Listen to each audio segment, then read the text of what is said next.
In the winter of 1833, a crew of laborers carved 300 tons of ice from a pond in Massachusetts. None of it was stored for local drinks. Instead, the crew packed it in sawdust and sailed it across the equator to India. This mad gamble should have left them with a hold full of warm water. Yet 4 months later, the ice arrived in Calcutta.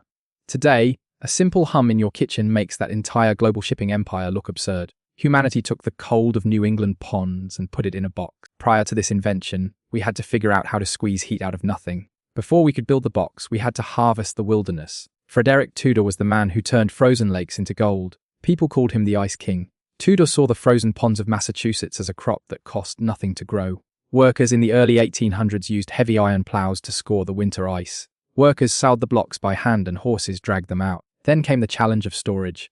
Tudor built double-walled ice houses. Packed with dry sawdust, Tudor's walls kept the ice from melting in summer. Soon, wooden sailing vessels carried ice to Havana and Bombay. Crews packed the blocks in hay and pine sawdust to prevent the cargo from melting. A voyage to India took 4 months. When the ship Tuscany arrived in Calcutta in 1833, the locals couldn't believe their eyes. Astonished locals touched the cold stone, thinking it was magic. However, this entire global trade relied on a fragile supply. If the winter was mild, the crop failed.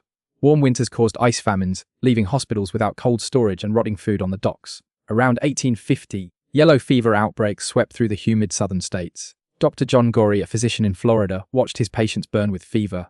Basins of ice hung above beds cooled the air. When the ice ran out, he realized he couldn't depend on shipping companies in the north. Gorrie began building a machine to manufacture ice. Eventually, an American inventor living in London named Jacob Perkins solved the loop first. Perkins patented the vapor compression refrigeration cycle in 1834. His design used ether as a working fluid. Compressing the ether gas raised its temperature. Then he cooled it back into a liquid using water. Liquid ether expanded inside the tubes, boiling and absorbing heat from its surroundings. Operating inside a closed loop, the ether never escaped, establishing the thermodynamic cycle we still use today. For decades, these massive cooling systems stayed confined to breweries and industrial ice factories. But in 1913, an inventor named Fred Wolfe changed the scale. Wolfe built the first practical home refrigerator. A small mechanical unit sat on top of a standard wooden icebox. By the 1920s, home refrigerators were rolling off assembly lines. With home units, the supply problem disappeared. Unfortunately, this home convenience introduced a far more lethal threat. Putting a cooling machine in a home seemed like a triumph. Instead, they created a domestic hazard. Early home models were ticking time bombs. These early systems used toxic gases like ammonia and sulfur dioxide to absorb heat. If a seal cracked, the gas leaked. During the 1920s, a series of leaks in Chicago apartments killed sleeping families. This is where the entire dream of home refrigeration could have ended. Going back to harvesting frozen ponds was impossible for a growing world. Engineers had to tame the compression cycle. Loop physics are simple. Compression squeezes the gas until it becomes a hot liquid. Running that liquid through coils outside the box dumps the heat. Next, the liquid flows through a tiny valve. Expanding liquid cools down. Boiling occurs next. As it turns back into a gas, it sucks heat from the inside of the box. Afterward, the compressor pulls the gas back to start again. Achieving this safely required a chemical that was both non-toxic and non-flammable. A chemist named Thomas Midgley Jr. synthesized a new compound in 1928. The world knows this compound as Freon. Midgley's gas didn't burn. Neither poisoned anyone. Midgley demonstrated this stability by inhaling the gas and blowing out a candle. With a safe refrigerant, the refrigerator became the most essential appliance in the world. Its impact was immediate and massive. Until mechanical cold arrived, milk spoiled within hours. Meat had to be salted or consumed immediately. Bacteria ran rampant in summer kitchens. Stomach cancer was one of the leading causes of cancer death in the United States during 1930.